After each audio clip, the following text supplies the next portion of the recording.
بسم اللہ الرحمن الرحیم. کہ ہماری گفتگو چل رہی تھی کہ بہرحال اہل ذکر بننا پڑے گا، یعنی اہل ذکر کی جو توصیفات یا جو کوالٹیز مولا متقیان نہج البلاغہ میں بیان کر رہے ہیں، آپ کی خدمت میں نے چیدہ سی جو ہے وہ عرض کی.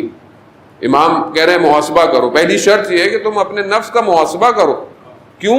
کیونکہ ظاہر ہے جو اہل ذکر ہے، یہ جو ذکر ہے قرآن اس کو کہہ رہا ہے. قرآن اس کو کیا کہہ رہا ہے؟ قرآن کہہ رہا ہے کہ جہاں یہ ذکر ہے ہم خود اس کی حفاظت کرتے ہیں. اگر یہ ذکر تمہارے وجود میں آ گیا تو تمہاری حفاظت کی جائے گی، تمہاری حفاظت کی جائے گی، کیونکہ ذکر کی حفاظت خدا کرتا ہے. وجود میں آئے. اب تم اپنے وجود میں کیا ہے؟ تو میں نے کل آپ کی خدمت میں عرض کیا کہ یہ جو محاسبہ کرتے ہیں، یعنی چیک کرتے ہیں اپنے آپ کو. کس کو چیک کرتے ہیں؟ کہ جو ان کی کتاب ہے، جو ان کے وجود کی کتاب ہے، یہ جو عمل کرتے ہیں اس پہ لکھا جا رہا ہے. اور یہ اتنی پیچیدہ کتاب ہے کہ یہ اس کو خود کھولتے ہیں. قیامت میں نہیں کھلے گی، یہ اس سے پہلے دنیا میں کھول لیتے ہیں کہ ہم کیا کر رہے ہیں اور اس کا نتیجہ کیا نکلنے والا ہے. یہ اس محاسبے کے ساتھ جو ہے وہ آگے بڑھتے ہیں. اور پھر یہ جب اپنا ضعف دیکھتے ہیں، امام فرماتے ہیں کہ ان کو اپنی کمزوریاں نظر آتی ہیں، ویکنس نظر آتی ہے، تو یہ بکا کرتے ہیں خدا کی بارگاہ میں، یہ گریہ کرتے ہیں خدا کی بارگاہ میں، یہ متصل ہوتے ہیں اس سے اپنی خلوتوں کے اندر، تنہائی کے اندر، کہ بہرحال تو ہے. یہ کیوں ایسا کرتے ہیں؟ کیونکہ انہیں اپنے آپ کو جلانا ہے. یہ جب خود جلیں گے تو یہ روشن ہوں گے، اور جب یہ روشن ہوں گے تو یہ صرف اپنے لیے نہیں ہے، یہ لوگوں کو بھی ہدایت دینے کے لیے ہے. اسی لیے جو اس کا اتم مصداق ظاہر ہے ائمہ علیہ السلام ہے. مصباح الہدی یعنی جو ہدایت کا چراغ ہے، یعنی دنیا میں جتنی ظلمت آ جائے، دنیا میں جتنی اندھیرے آ جائیں، یعنی وہاں سے معاملہ شروع ہوا، پھر پتہ نہیں کہاں جو ہے وہ گزرتا ہوا ہے، شداد سے، فرعون سے، اور پتہ نہیں کہاں یہاں کفر کی جہالت، مکہ کی جہالتوں کو لیتا ہوا. یعنی پوری طاقت لگا دی شیطان نے کہ یزید کے اندر اس ساری جہالت کو جمع کر دے، اس ساری ظلمت کو جمع کر دے. اور اپنا آخری جو پتہ ہے شیطان کو اس نے یہ ڈرا کر دیا 50 سال میں اسلام کے مسند پر. اب اتنی جہالت، یعنی پورا عالم اسلام، اس وقت اسلام اچھی خاصی گسترش پا چکا تھا، یعنی پھیل چکا تھا اسلام. اس پورے عالم اسلام کے اندر ظلمت، تاریکی آ گئی. کیا کرے؟ مصباح الہدی، یہ چراغ ہے، یہ کربلا میں خود جل جائے گا مگر قیامت تک کی ظلمتوں کو چیرتا ہوا راستہ دکھائے گا. یہ ہے اہل ذکر ہیں. وہ ہمیں بھی دعوت دے رہے ہیں، آؤ تم بھی اہل ذکر کی طرف آؤ. تو منع نہیں ہے، تمہیں دعوت دے رہے ہیں، آؤ تم بھی آؤ. اب پہلی چیز محاسبہ ہے، محاسبہ کریں. امام موسیٰ کاظم علیہ السلام ارشاد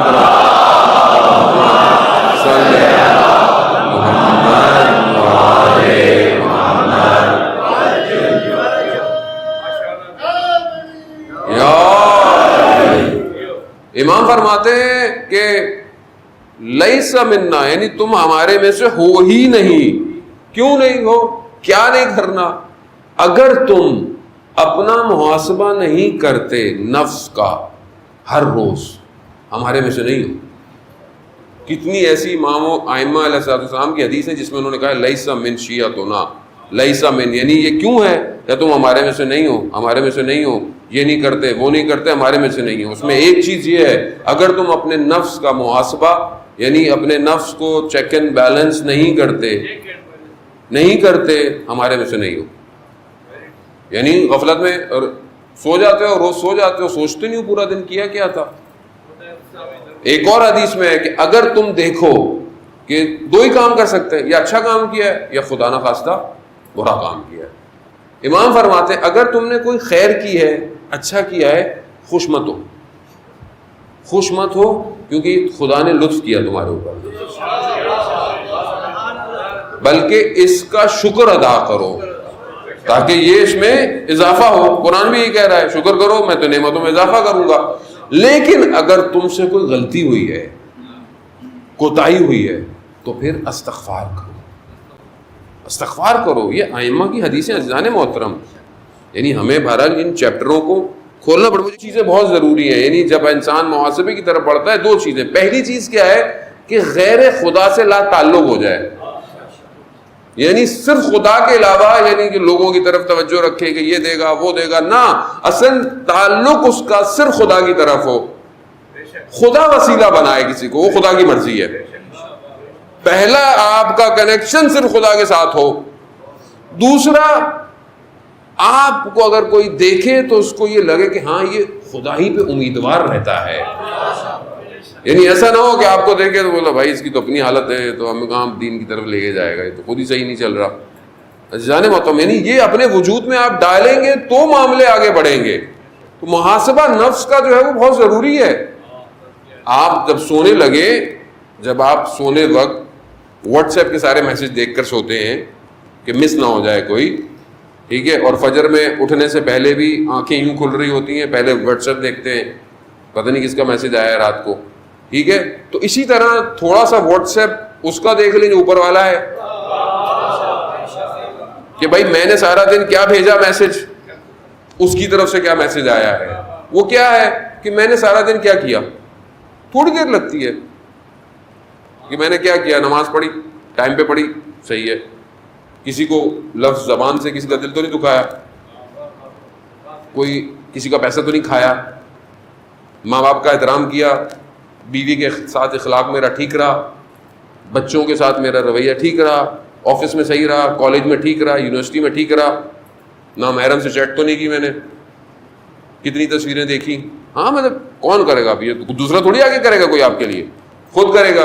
کتنی غلطی سے انسٹاگرام کھولے, کتنی یوٹیوب کی لنک کھولے, کتنے فیس بک کے لوگوں کے اسٹیٹس چیک کیے, یہ سب. اب آپ کو پتا ہو کہ یہاں غلطی کہاں ہوئی میرے سے, یعنی آپ کو خود اپنے آپ سے سچا ہونا پڑے گا.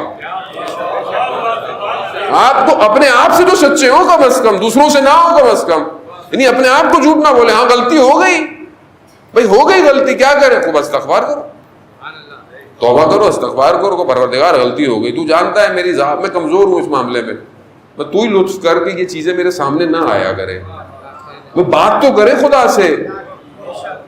مگر قرآن کیا کہہ رہا ہے کہ جب حضرت یوسف گئے, زلیخا نے بلایا 7 دروازے بند کر کے, یعنی 7 لیئر ہیں اور بند ہے, پھر زلیخا کے پاس. تو زلیخا نے جب کہا تو حضرت یوسف نے یہ نہیں بولا کہ زلیخا کو کہ تمہارا شوہر کیا سوچے گا, مطلب وہ یہ ہے میں کام کر, نہیں, کچھ نہیں کہا, صرف خدا پروردگار تو بہتر جانتا ہے, تو بچانے والا ہے. کہا یوسف مڑ جاؤ. اب یوسف نے یہ نہیں کہا کہ یہاں پروردگار دروازے تو بند ہیں, نہیں, مڑ جاؤ. مڑ گئے, دروازے سارے کھل گئے.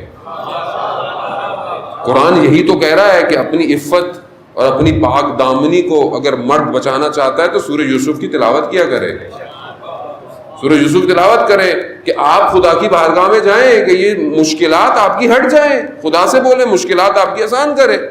عزیزان محترم, یہ محاسبہ نفس کا ضروری ہے. اور جب یہ کرتے ہیں تو جب انسان یہ کرتا ہے تو ظاہر ہے اپنے ضعف اس کو نظر آتے ہیں.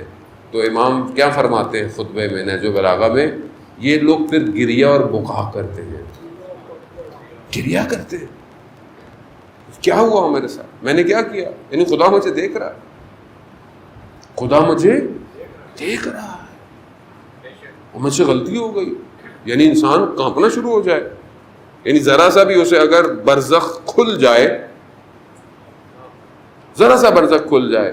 ایک عالم دین کہتے ہیں کہ میں قبرستان میں تھا, میں نے قبرستان میں دیکھا بڑی اچھی خوشبو آ رہی ہے, تو میں نے دیکھا کہ ایک بڑا نورانی سا ایک جوان گیا ہے قبرستان میں.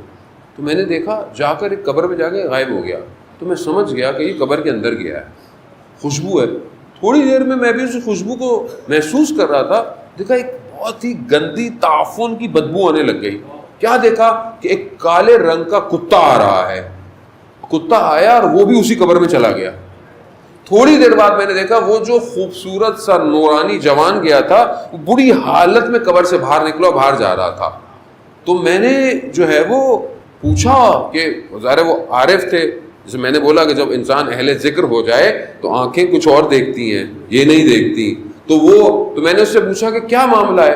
کہا میں اس بندے کا جس کا انتقال ہوا ہے اس کا نیک عمل تھا، میں اس کی قبر روشن کرنے گیا تھا لیکن اس کے برے عمل نے آ کر مجھے بھگا دیا۔ اللہ اکبر، یعنی عمل تو یہی ہے نا، یہی ہے۔ مولا متقیان کیا فرماتے ہیں؟ مولا متقیان یہ فرماتے ہیں کہ چند چیزیں تمہارے ساتھ ساتھ ہیں جس میں سے جو چیز تمہارے ساتھ قیامت تک رہے گی وہ تمہارا عمل ہے، چاہے اچھا ہو چاہے برا ہو۔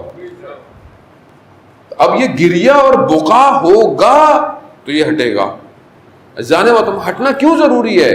کیونکہ دیکھیں ہمیں امام تک پہنچنا ہے، امام کی وادی میں پہنچنے سے پہلے ہمیں بہرحال کوشش اپنی پوری کرنی ہے، باقی وہ نگاہ کرم کریں۔ باقی میں نے جیسے آپ کو کہا نا کہ ایک ظرفیت آپ کے اندر ہے جو آپ یہاں آئے ہیں، اب اس ظرفیت کو انہینس کرنا ہے، یعنی تھوڑا اور آگے بڑھیں تاکہ امام آپ کا انتخاب کرے، آپ کو لے کر آئیں۔ یہ ذکر جو ہے یہ ذکر لفظی نہیں ہے، یعنی یہاں پورا وجود ذکر میں بدل جاتا ہے۔